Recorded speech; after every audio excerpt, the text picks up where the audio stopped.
Assalamualaikum warahmatullahi wabarakatuh. Berjumpa kembali dengan Rusdi Hartono Somad dalam acara Ngopi, Ngobrol Pintar. Malam ini kita kedatangan tamu spesial dari Palembang, yaitu Ibu Holda Herman MSI. Beliau adalah Ketua Komisi 4 DPRD Provinsi Sumatera Selatan, sekaligus Bendahara Demokrat DPD Partai Demokrat Provinsi Sumatera Selatan. Assalamualaikum warahmatullahi wabarakatuh, Bu Holda. Waalaikumsalam warahmatullahi wabarakatuh. Apa kabar? Sehat alhamdulillah. Wah, luar biasa, Bu. Ingin tahu, Bu, gimana sih ceritanya nih? Kan tidak tiba-tiba ujuk ibu ujemplung jadi anggota DPR provinsi. Tentu ikut partai dulu. Gimana cerita? Tolong ceritakan dengan pemirsa CSTV. Ya, terima kasih. Assalamualaikum pemirsa CSTV dimana dia berada. Saya Insinyur Holda Herman MSI. Pada malam hari ini saya diundang sebagai narasumber berkecimpung di Demokrat. Sejarah memulai di tahun 2002. Saya diajak oleh tokoh Demokrat yang pendiri Demokrat, yaitu Pak Sarjan Taher. Waktu itu dengan Pak Saiful Islam. Di tahun 2002 saya masih sebagai dosen di Fakultas Pertanian Universitas IPA Palembang. Waktu itu memang agak tertarik juga, tapi untuk memulai sesuatu yang berbau politik itu memang agak susah. Jadi waktu itu saya masuk di kepengurusan sebagai simpatisan terlebih dahulu, lalu masuk sebagai Biro Ekonomi, ya di Biro Ekonomi karena basic saya sebagai dosen di Fakultas Pertanian di agribisnis. Jadi memang perjalanan untuk menempuh segala sesuatu itu memang butuh yang perjalanan begitu panjang. Tahun 2002 saya masuk sebagai kader Partai Demokrat dan belum mencalonkan diri sebagai anggota DPRD waktu itu. Tapi saya konsultasi dengan suami juga memang welcome, tetapi dia kalau hendak berpolitik ya haruslah benar-benar berpolitik, harus mengerti dulu, jangan berbaris ikut panjang, bertemu ikut rame. Jadi di tahun 2006 saya belum mencalon. 2004 itu saya waktu itu Pak Sarjan menyuruh saya untuk menjadi anggota DPRD waktu itu di dapil salah satu waktu itu masih nomor urut di Musirawas.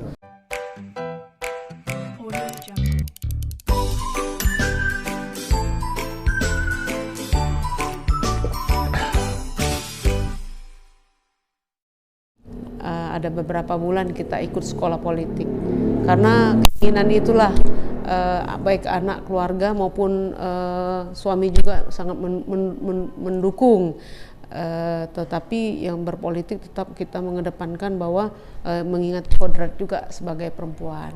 Nah, tapi waktu itu memang sudah saya selain dosen, saya juga sering membina petani agribisnis, kemudian membina UMKM yang ada di sekitar rumah. Waktu itu UMKM yang kita bekerja sama dengan perbankan untuk mencarikan solusi. Waktu para ibu-ibu yang pengumpul barang bekas, kemudian berdagang kemplang atau yang lain-lain yang ada di Palembang itu, mereka agak kesulitan sekali untuk untuk mendanai atau untuk memodalkan apa yang mereka jual. Nah, dari situlah kita menjembatani para UMKM yang ada di Kota Palembang. Itulah perjalanan yang namanya sangat perjalanan karir yang begitu panjang.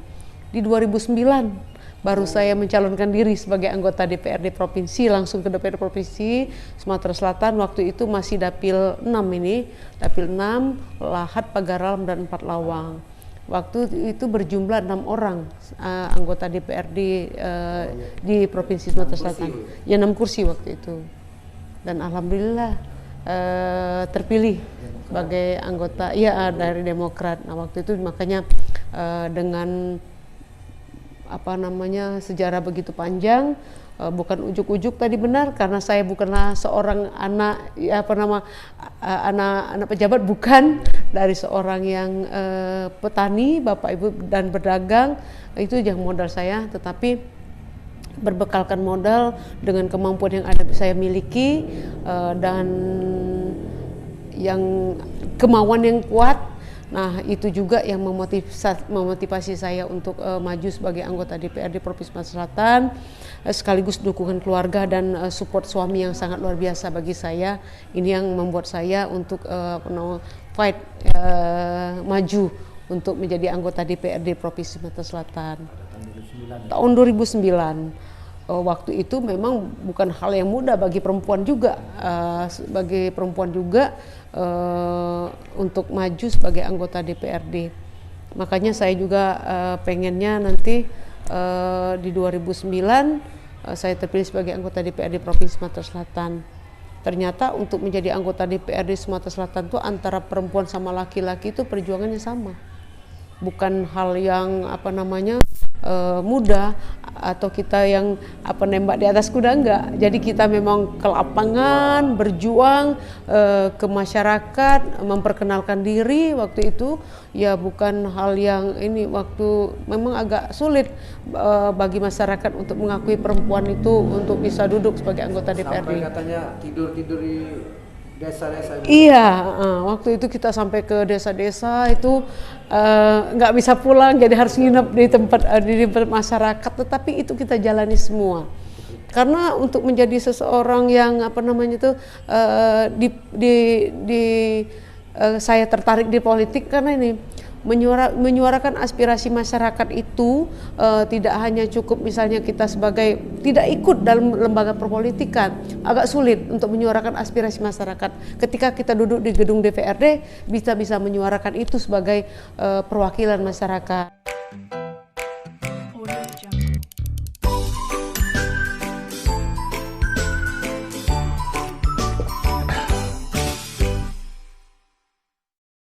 Oke, kita rehat sebentar.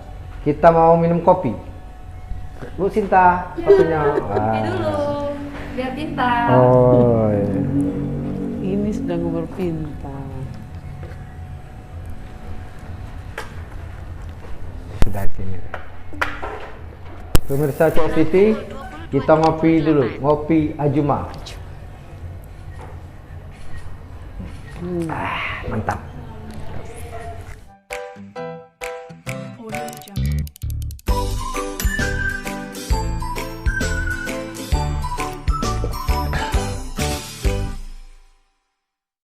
Oke Bu, tadi ternyata panjang juga ya.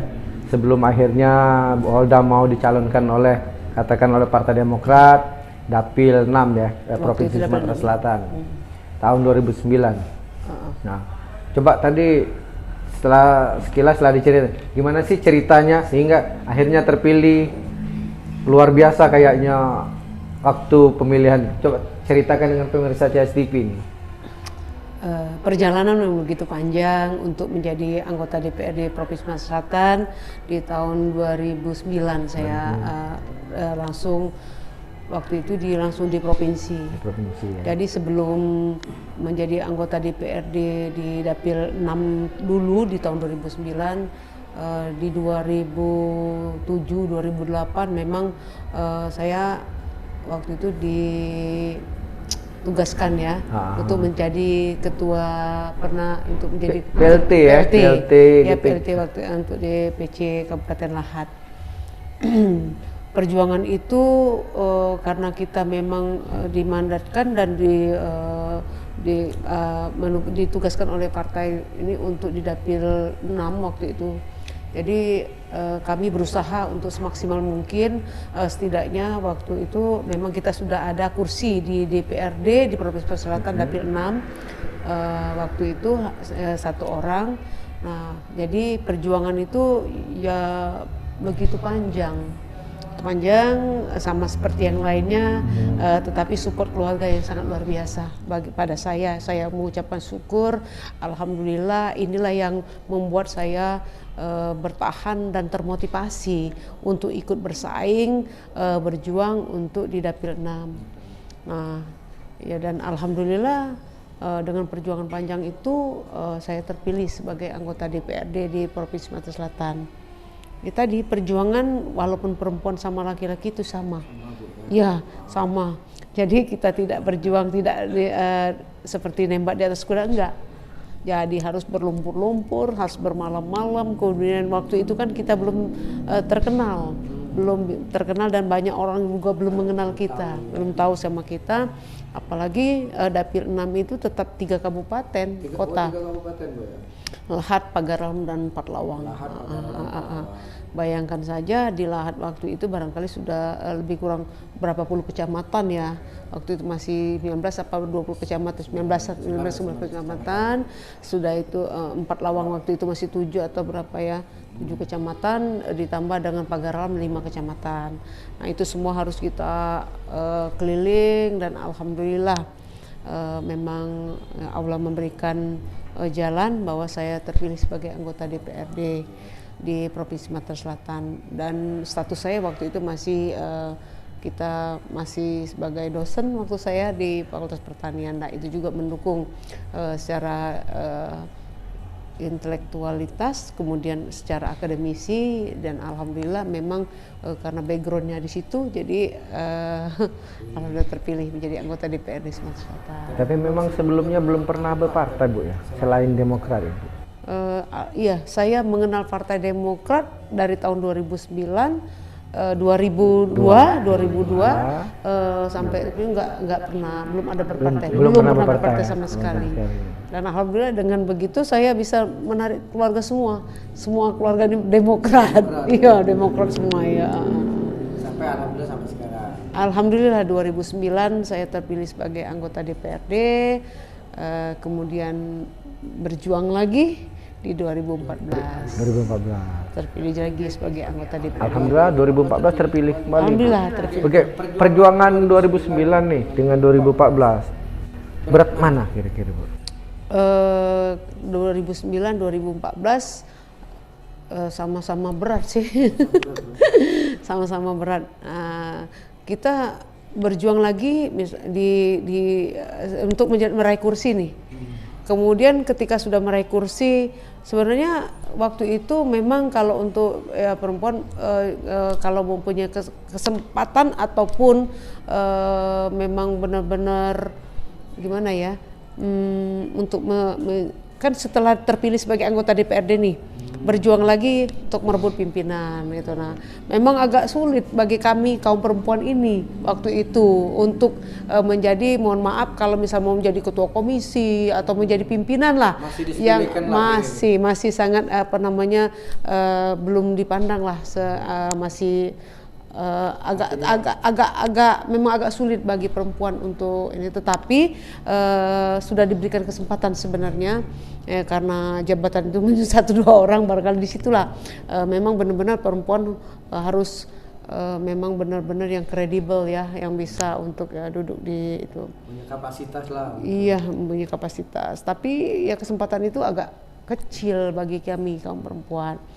Nah, barangkali mungkin seiring waktu berkembang dengan pengaruh utamaan gender, kemudian alhamdulillah di mana-mana perempuan juga ternyata bisa mengemban amanah apabila bisa jadi pemimpin. Nah, itu mungkin memberikan semangat dan motivasi bagi perempuan-perempuan juga untuk ikut untuk berpolitik ya.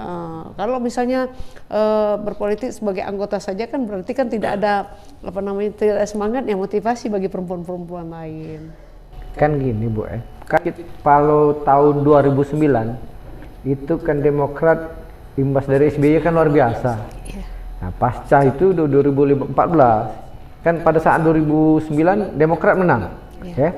Nah, 2014 Demokrat nggak juara lagi, nggak menang lagi kan, tapi alhamdulillah Ibu masih terpilih kan. Nah, itulah kenapa kita tanya beratnya kan. Kalau kemarin walaupun duduk, dampak dari SBY jadi Demokratnya, bukan siapanya ya Demokrat.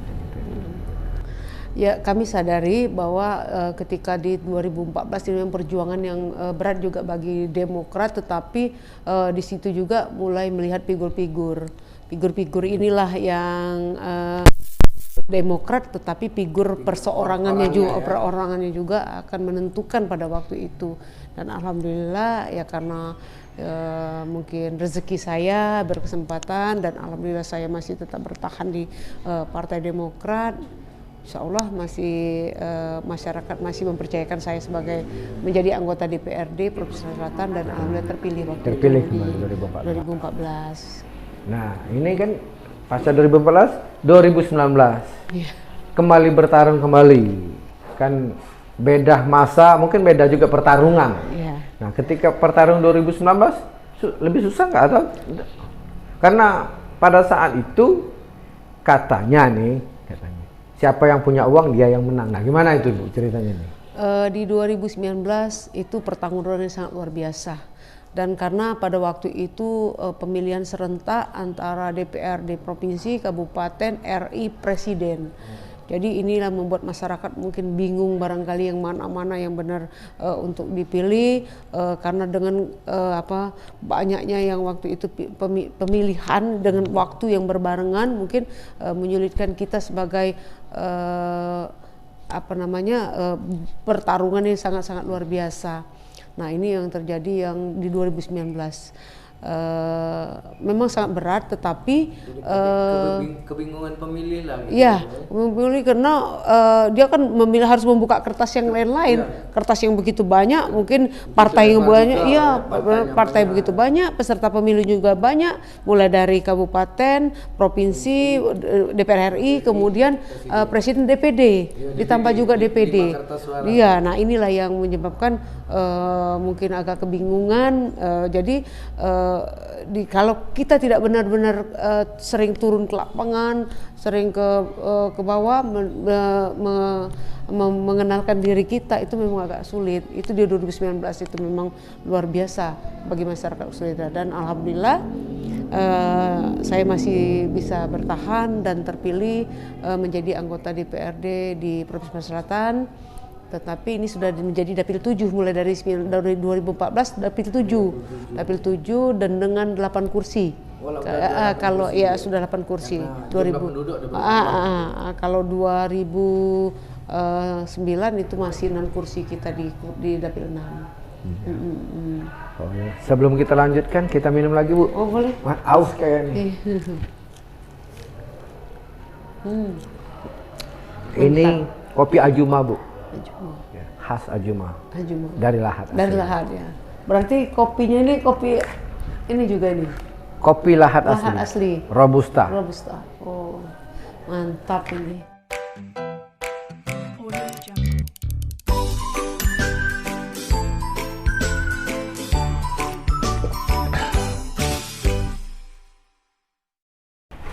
Oke Bu, ini kan udah 3 periode kan sekarang Ketua Komisi 4. Nah, selama 3 periode dari 2009, 2014, 2019 sampai sekarang, kira-kira udah banyak belum ini yang diperjuangkan untuk masyarakat nih? Iya. Sudah disampaikan ke pemerintah. Ya, terima kasih. 2009 saya terpilih sebagai anggota DPRD Provinsi Sumatera Selatan. Waktu itu saya pertama di komisi kita bermitra dengan pertanian dari sektor ini OPD pertanian, kemudian kehutanan yang berbasis memang keilmuan saya. Di 2009 itu banyak sekali usulan-usulan masyarakat waktu tentang bibit karet, kelapa sawit, ternak, sapi, kambing. Nah, waktu itu bagi kami banyak sekali usulan-usulan aspirasi masyarakat yang didorong pada kita semua.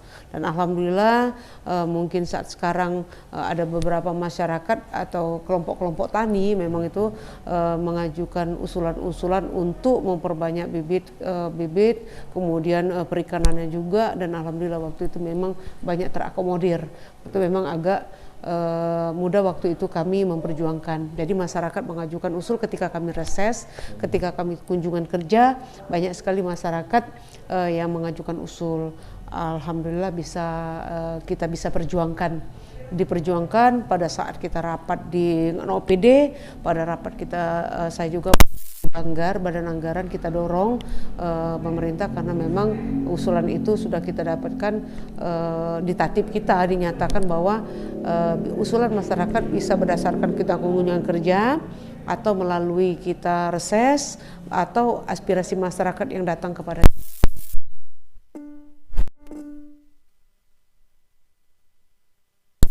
apa yang keinginan masyarakat. Bahkan ada suatu kenangan bagi saya, terutama kami duduk di Komisi 2 waktu itu dengan beras yang berasal dari Bulog. Beras berasal dari Bulog itu banyak sekali pengaduan masyarakat tentang yang berasnya banyak hama, ulat segala macam, itu ada pernah waktu itu, dan alhamdulillah terjadi ya akhirnya kita sidak, langsung sidak.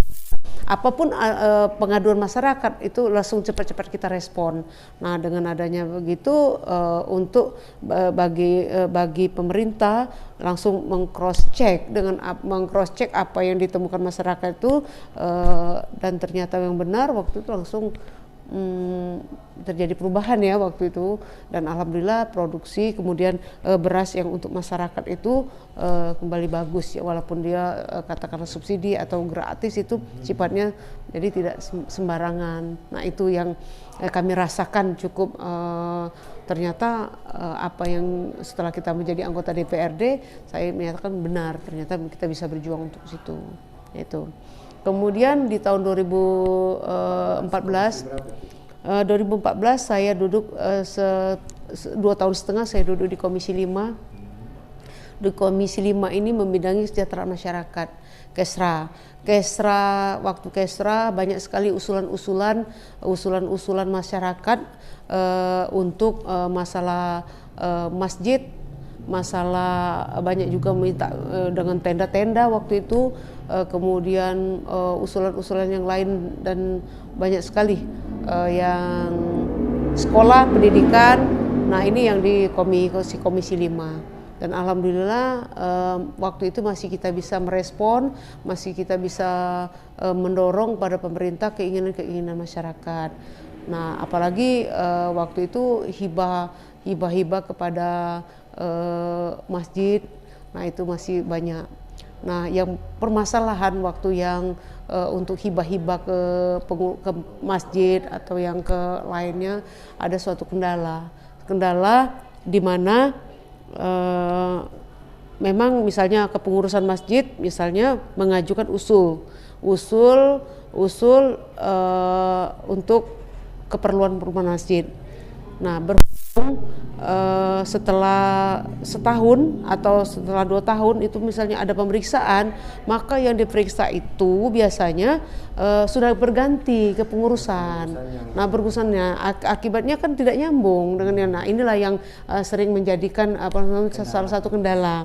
Bahkan ya kita sudah berusaha semaksimal mungkin, tetapi memang pemerintah juga agak kesulitan. Nah, kalau misalnya yang mestinya yang ditanya misalnya kepengurusan yang lama, tetapi karena pengurusan sudah baru, maka yang baru kan banyak nggak tahu asal muasalnya. Nah, inilah yang menyebabkan satu kendala bagi pemerintah waktu itu untuk membantu. Pemerintah ingin sekali membantu masyarakat, tetapi ada salah satu kendala-kendala itu yang memang harus benar itu.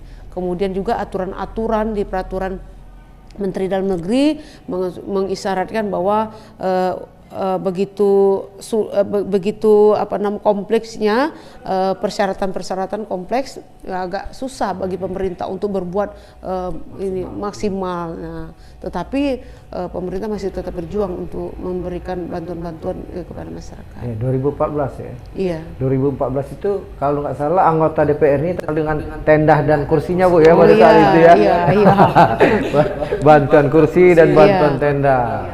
Ya, karena waktu itu memang dengan aturan-aturan yang masih fleksibel ya, waktu itu masih bisa banyak masyarakat menginginkan itu ya, kita perjuangkan di situ. Tetapi dengan aturan-aturan baru yang fleksibel sekali, yang dinamis perkembangan itu, mungkin agak pemerintah juga agak mengkat itu ya, agak susah ya.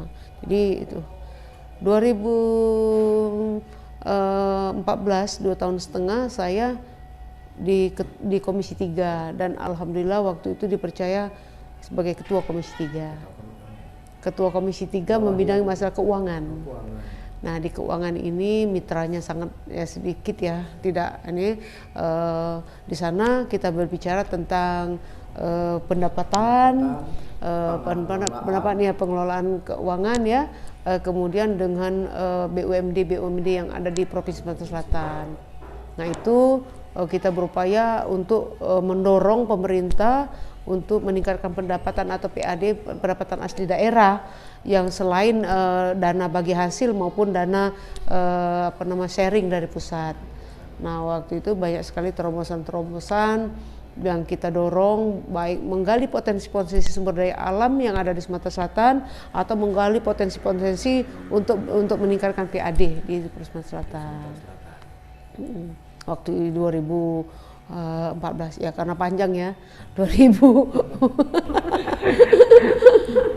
Sebentar lagi Bu. Kita kan cerita 2019 ini 2014. Iya. 2019 sabar. Kita minum lagi.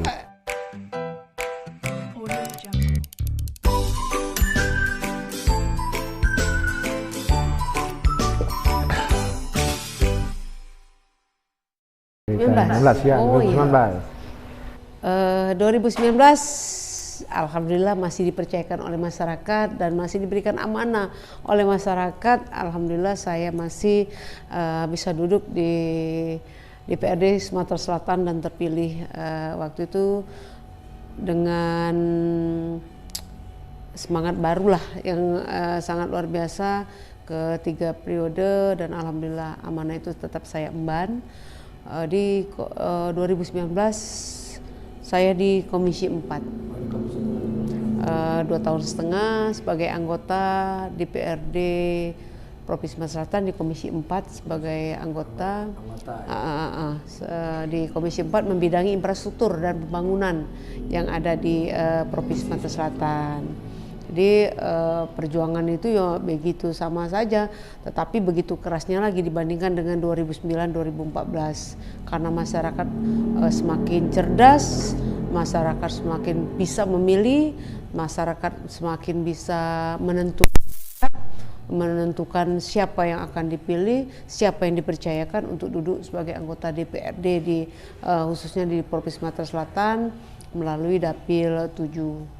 Nah ini juga perjuangan yang sangat keras, dan alhamdulillah saya bisa terpilih kembali, dan saya ucapkan terima kasih banyak kepada masyarakat, terutama daerah Lahat, Pagaram dan Patlawang masih mempercayakan saya untuk duduk sebagai anggota DPRD di Provinsi Sumatera Selatan melalui Dapil 7. Sekarang udah ketua komisi Bu. Alhamdulillah terpilihnya Pak Ketua DPD baru Bapak Ci Ujang, dengan kemarin aklamasi ya, beliau mempercayakan saya sebagai bendahara di DPD Partai Demokrat Provinsi Sumatera Selatan untuk periode 2021-2026 kepemimpinan beliau. Dan berselang dari situ saya karena 2,5 tahun memang harus ada rolling untuk di DPRD provinsi, saya dipercayakan karena tugas partai juga ditugaskan sebagai Ketua Komisi 4 DPRD Sumatera Selatan. Baru jadi Bu ya? Alhamdulillah dengan berapa periode ternyata memang perjuangan begitu keras, begitu bersaing, begitu ketat untuk kami kaum perempuan khususnya untuk menduduki jabatan-jabatan yang strategis lah, yang dipandang lah, yang untuk di DPRD Provinsi Sumatera Selatan. Sebenarnya sudah banyak sekali sih hal-hal yang sudah bisa kita lakukan. Dari 5 komisi itu berapa yang perempuan? Dari 5 komisi, kalau untuk saat sekarang masih di bawah 30% ya. Bukan, yang amanah. untuk ketua komisi? Untuk ketua komisi, ya alhamdulillah sama ketua komisi 4. Tapi pimpinan DPRD-nya, ketua DPRD-nya perempuan, wakil ketua DPRD 2 itu perempuan, dan ketua komisi, dan alhamdulillah kita dari Demokrat saya. Oke, tadi kata Ibu ada nuansa baru di DPD Partai Demokrat. Alhamdulillah Ibu diamanatkan untuk jadi bendahara di DPD Partai Demokrat Provinsi Sumatera Selatan tahun 2021 sampai 2026 ya. Katanya tadi ada nuansa baru. Coba dulu cerita gimana ceritanya nih. Apa yang nuansa baru itu yang seperti apa? Apakah ketua partainya baru atau suasananya baru? Coba. Ya, suatu kejutan bagi Partai Demokrat ini terus terang saja mengejutkan masyarakat yang terutama di Sumatera Selatan atau di Palembang khususnya. Tidak menyangka bahwa sosok Ketua DPC Kabupaten Lahat itu bisa menjadi Ketua DPD Partai Demokrat. Nah, ini sesuatu yang katakanlah yang sangat spektakuler dan sangat luar biasa. Tanpa diduga ternyata Ci Ujang bisa memenangkan dan secara aklamasi duduk sebagai Ketua DPD Partai Demokrat Provinsi Sumatera Selatan. Tidak ada yang nyangka itu? Tidak ada yang menyangka karena cukup dinamikanya yang sangat luar biasa. Dan ternyata beliau terpilih sebagai Ketua DPD Partai Demokrat Provinsi Sumatera Selatan. Tetapi kalau melihat perjalanan yang sudah sangat wajar beliau juga untuk menjadi Ketua DPD Partai Demokrat Provinsi Sumatera Selatan. Nah, inilah dinamika ini yang memberikan sejarah yang sangat luar biasa bagi percaturan perpolitikan yang ada di Sumatera Selatan. Ternyata dari kabupaten langsung ke Provinsi Sumatera Selatan itu sangat bagi kami segala sesuatu itu bisa terjadi kalau memang kita berusaha untuk semaksimal mungkin. Kami kira Pak Ci Ujang barangkali sudah layak dan sudah pantas untuk menjadi Ketua DPD Partai Demokrat Provinsi Sumatera Selatan. Di DPD Provinsi Sumatera Selatan untuk penentuan berarti KSB ya, Ketua Sekretaris Bendahara.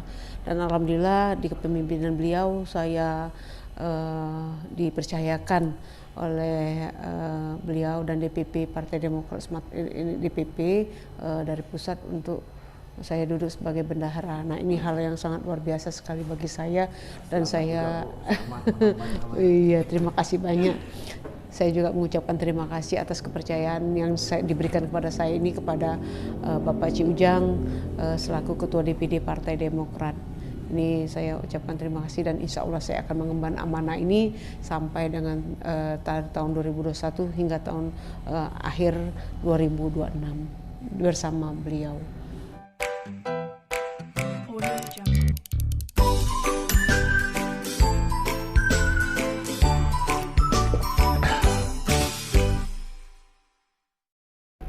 Ada ingin yang disampaikan lah terkhusus untuk kaum perempuan Sumatera Selatan lah Bu, apa yang ingin disampaikan atau berupa motivasi spirit lah untuk perempuan Provinsi Sumatera Selatan?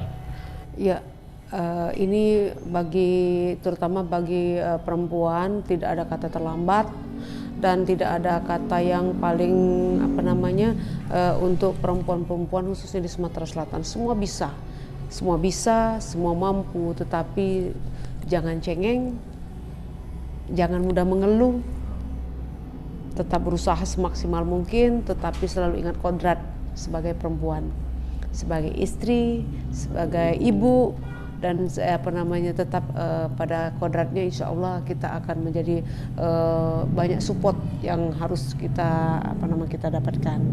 Nah, tetapi itu semua memang memerlukan kerja keras,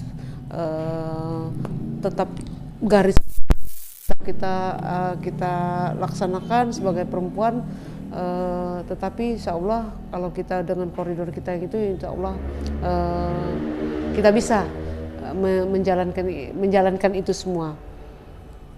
Nah, jadi perempuan juga harus strong.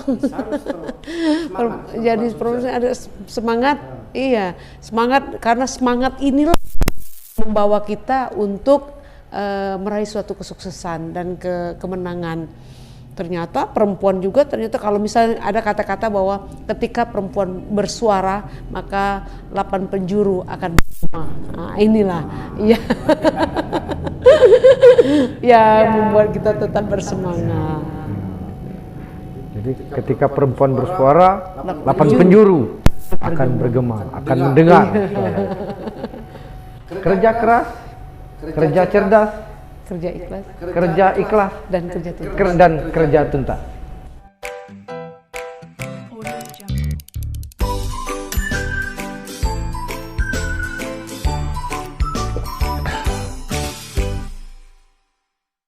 Oke lah, kalau tadi untuk perempuan, Bu. Sekarang untuk pemirsa CSTV mungkin ada closing lah statement yang ingin disampaikan untuk pemirsa CSTV. Ya, saya bangga bisa diwawancarai di CSTV ini sangat luar biasa. Ternyata dengan kesederhanaan dan kemauan kita yang sangat luar biasa, ternyata CSTV juga sudah bisa naik terus ini.